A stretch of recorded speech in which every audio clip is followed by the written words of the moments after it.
Electric Circuit Theory. Module 1, Voltage and Current. In this module, we're going to learn about the following topics: voltage, current, current flow, voltage sources, and the voltmeter, sometimes called the multimeter, the instrument that we use to measure voltage. Let's first discuss the general concept of voltage. A voltage is like an electrical pressure. It's measured in units of volts. The volt is part of the MKS system of units. A good analogy to voltage is the water in this tank. When the water level is high, representing a large voltage, the pressure at the bottom of the tank is high, and it's able to push a large current stream of water out the outlet at the bottom of the tank. Conversely, when the water level is low, as in this tank, the pressure is low, and proportionately less water is pushed out of the outlet at the bottom of the tank. With the notion firmly in place that voltage is an electrical pressure, let's talk about the sorts of things that produce voltage. One of the more common sources of voltage is the alkaline battery. Several types of alkaline batteries are shown here. I'll have more to say about this type of battery later on in the module. At the other end of the voltage production spectrum lies the electric power plant, like the one shown in this picture. A power plant differs from a battery in two respects. First of all, the voltage it produces has a magnitude on the order of 10 to 15,000 volts. And secondly, it produces a voltage that varies in time. Its voltage changes both magnitude and polarity in a sinusoidal fashion 60 times per second in the United States and in North America, and 50 times per second in most other countries in the world. This photovoltaic device, or solar cell, produces a few hundred millivolts of electricity when sunlight shines upon it. Laboratory power supplies, such as the one shown in this picture, convert 120 volt AC power into a DC voltage whose value can be varied by the knobs on the front of the console. We'll be talking about power supplies in more detail later on in this module. Even our bodies produce electricity.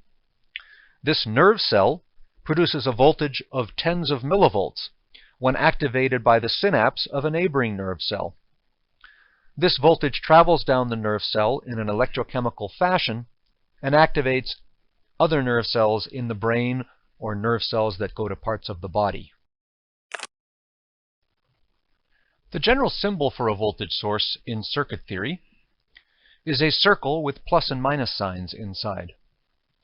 The plus and minus signs indicate that the voltage is constant as produced by the source. That is, the voltage source is a DC source. The wire adjacent to the plus sign of the voltage source is positive relative to the wire adjacent to the minus sign in the voltage source. Note that the orientation of the voltage source doesn't matter. We can turn it upside down and it still represents the same physical source. The plus side of the voltage source is positive relative to the minus sign, even though it's upside down in this particular diagram. Similarly, we can turn the voltage source sideways, and we can also incline it at an angle. It still represents the same physical voltage source, be it a battery, laboratory power supply, photovoltaic cell, or nerve cell. The circular symbol with the plus and minus signs inside serves as a generic symbol for a voltage source. There are other symbols that denote specific types of voltage sources. We're going to talk about a few of those now. This particular symbol denotes a battery. The end with the longer line is the positive terminal of the battery, and the end with the shorter line is the negative terminal of a battery. A time-varying source is often designated by a circle with a squiggly line in the middle. If the squiggly line is sinusoidal in shape, that implies that the voltage varies sinusoidally with time. The parallel arrows in this symbol represent rays of light that strike the device and produce voltage. Thus, this symbol could represent a photocell or solar cell. Sometimes the generator of a power plant is represented by the specific symbol shown here. Note the little dog ears on the top and the bottom of the symbol. Regardless of the symbol used, these circuit elements are all examples of voltage sources. Let's review the levels of voltage produced by alkaline batteries.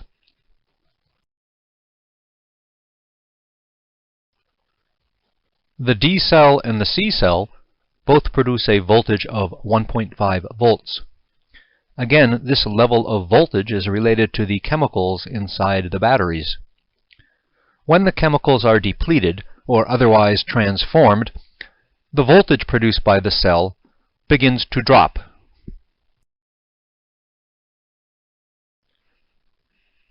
The level of voltage produced by the smaller AA cell and AAA cell is still 1.5 volts. The same chemicals inside the battery are responsible for producing this level of voltage. The principal difference between these smaller batteries and the larger C and D cells is that the latter will be able to produce electricity for a longer period of time because they have more chemicals inside. The voltages produced by these cells are all 1.5 volts, however. That level of voltage is related to something called electrochemical potential, which you may remember from a chemistry class or two.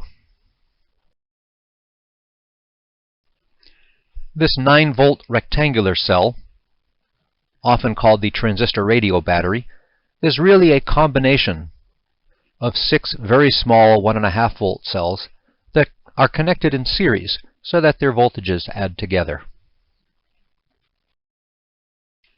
Always remember when using a battery that the actual battery voltage may be somewhat less than the stated value if the battery is under load or after it's been used for a long time.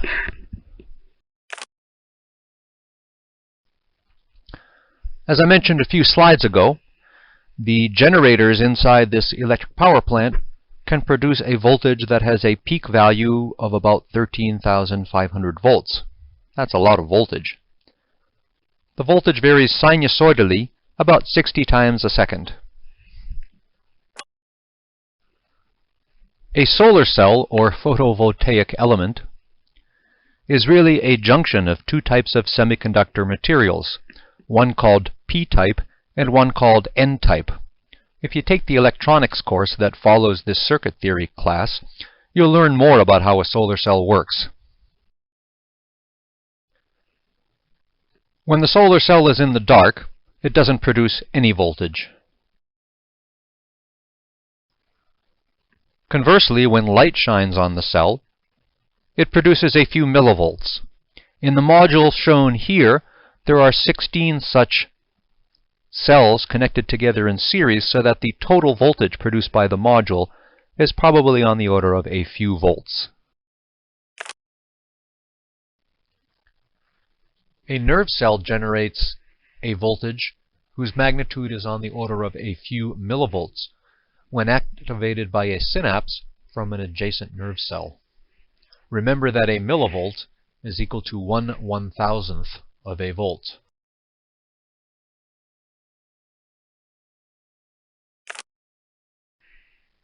Let's examine the laboratory power supply in more detail.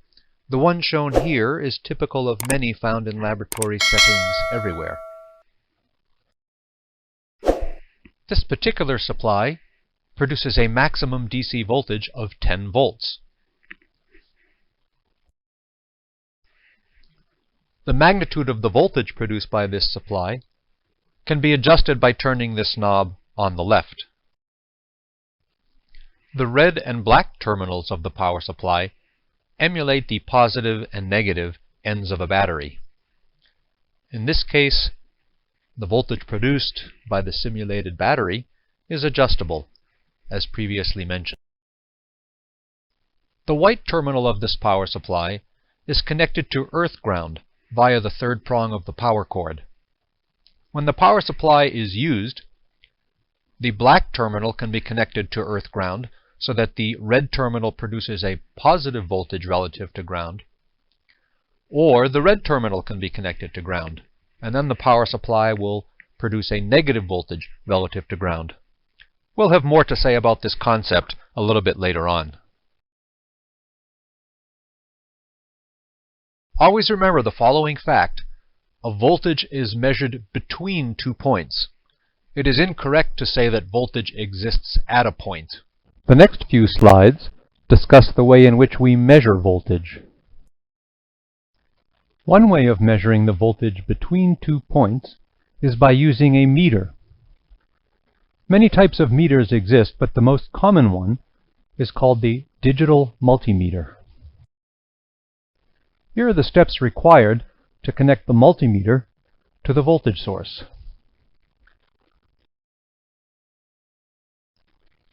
The first thing we have to do is set the meter to read voltage. For the fictitious meter depicted here, this setting is made by turning a dial. Some meters may have buttons or switches instead of a dial. We next connect the V terminal of the meter to the red terminal of the power supply. We then connect the COM, or common terminal of the meter, to the black terminal of the power supply. And finally, we're able to read the voltage. In this case, the meter reads 2.62 volts. Notice that this value is the same one that appears on the needle meter on the panel of the power supply. Because the V terminal of the meter has been connected to the positive terminal of the power supply and the COM terminal to the negative terminal of the power supply, the meter reading is positive. Now here's a question for you. Does it matter how we connect the meter leads? Can we reverse the black and the red, for example, and get the same reading? Well, let's find out. On the diagram shown below, I've reversed the leads of the meter. I've connected the V terminal of the meter to the negative terminal of the power supply and the COM terminal of the meter to the positive terminal of the power supply. The reading changes polarity. The meter now reads minus 2.62 volts. But the physical voltage of the power supply is still plus 2.62 volts as measured from the red terminal to the black terminal. The power supply doesn't care how the meter is connected. It's still going to produce the same voltage whether we connect the meter properly or connect it backwards. Let's do a simple exercise. The knob is turned on the power supply, changing it to a source of 3.2 volts. What does the meter read when it's connected as shown below? Click on the Find Out box to hear the answer. This is a simple problem, so you should get it right away. If your answer is minus 3.2 volts, then you're correct. Before we continue our discussion about voltage, it's important that we understand the concept of a ground. Ground refers to the reference terminal to which all other voltages are measured. Remember that voltage is measured between 2 points and not at a point. However, we can define ground as being one of those points and therefore speak about voltages being measured relative to a common ground.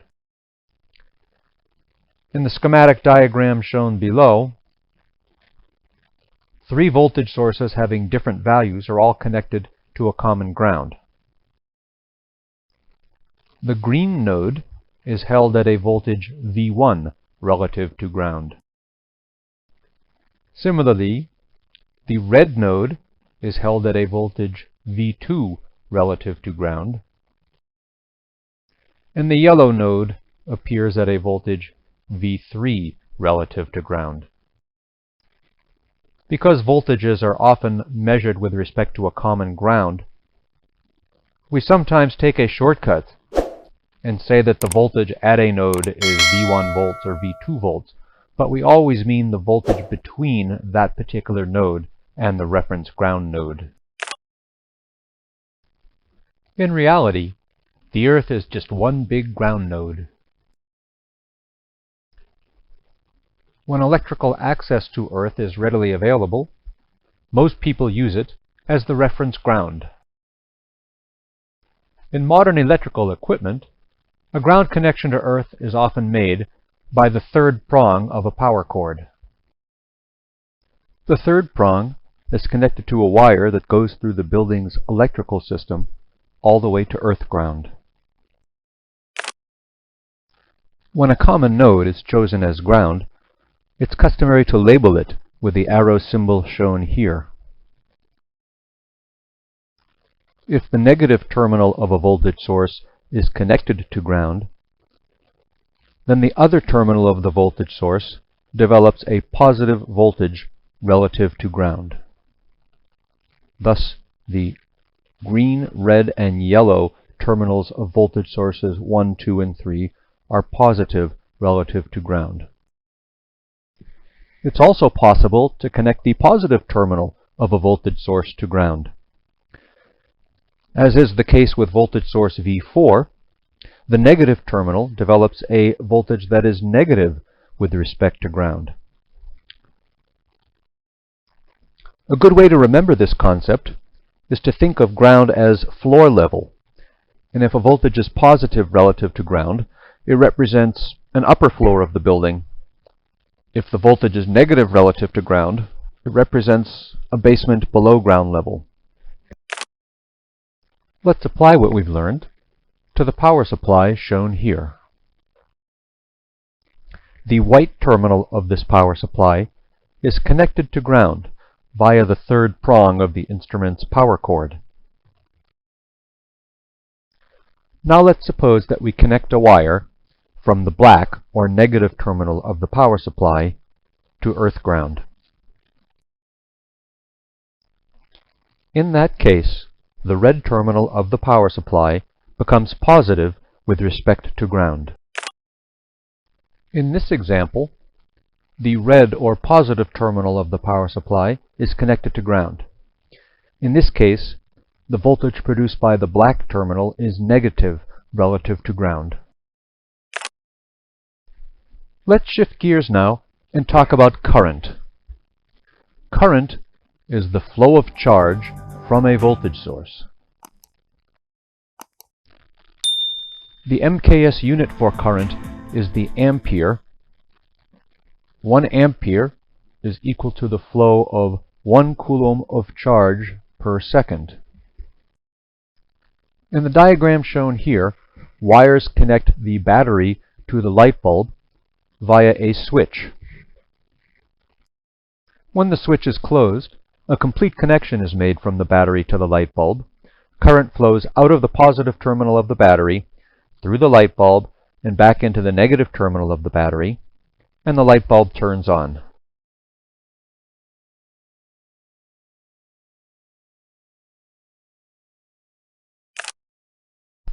Current can flow in this case because the wires are conductors.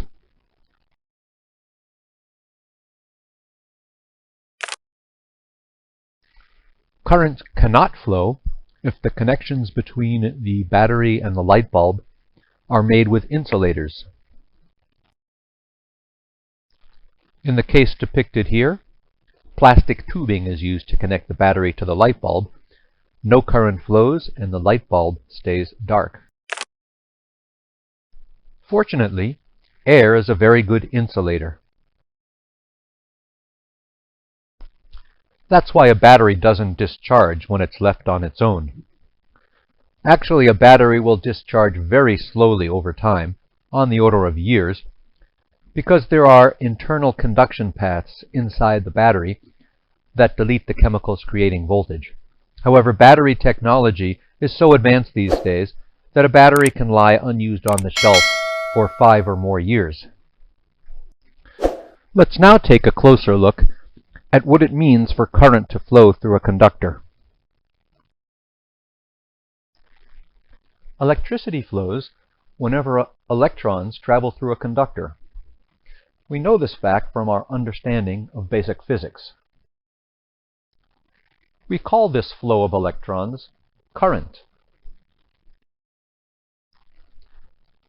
Note that not all materials have electrons that are free to move inside the material. A material that is classified as a conductor has free electrons that can contribute to current. An insulating material does not have free electrons that can contribute to the flow of current. Hence, the sorting algorithm is very simple. No free electrons, no current.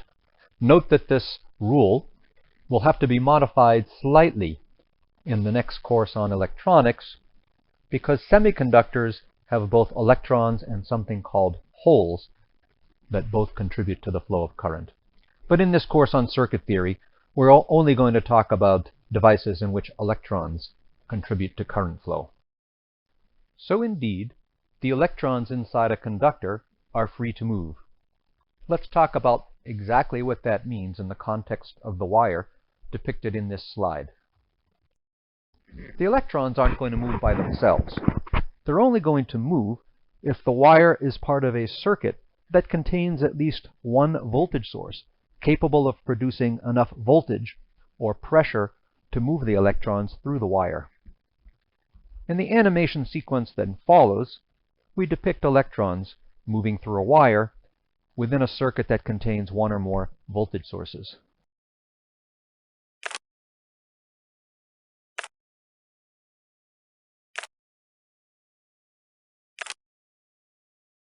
It's now time to formalize our definition of current. Current describes the rate of flow of positive charge. And yes, electrons are negative, but the sign convention for current specifies that positive charge will flow. We'll have more to say about that in the next slide. The current is measured in units of coulombs per second that are passing through a wire, a circuit element, or some other conductor.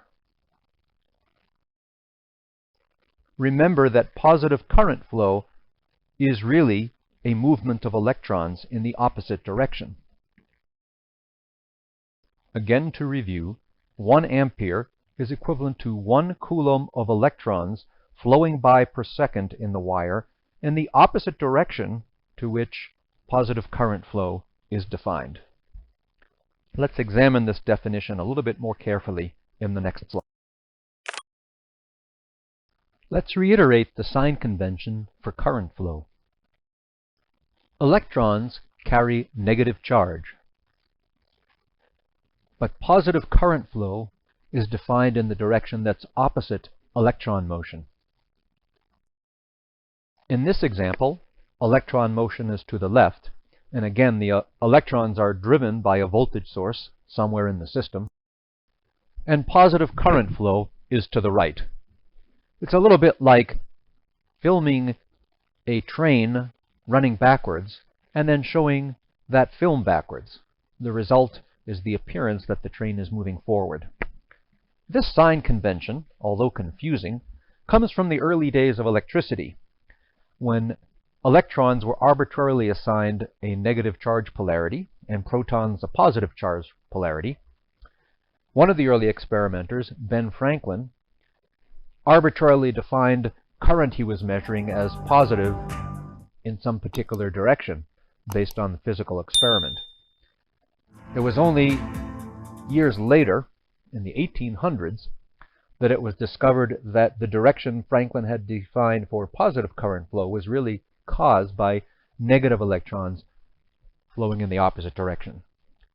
But by tradition, and throughout all branches of engineering, science, technology, current flow is defined as positive in the direction opposite to electron motion. Before we end this module, let's discuss the issue of power flow.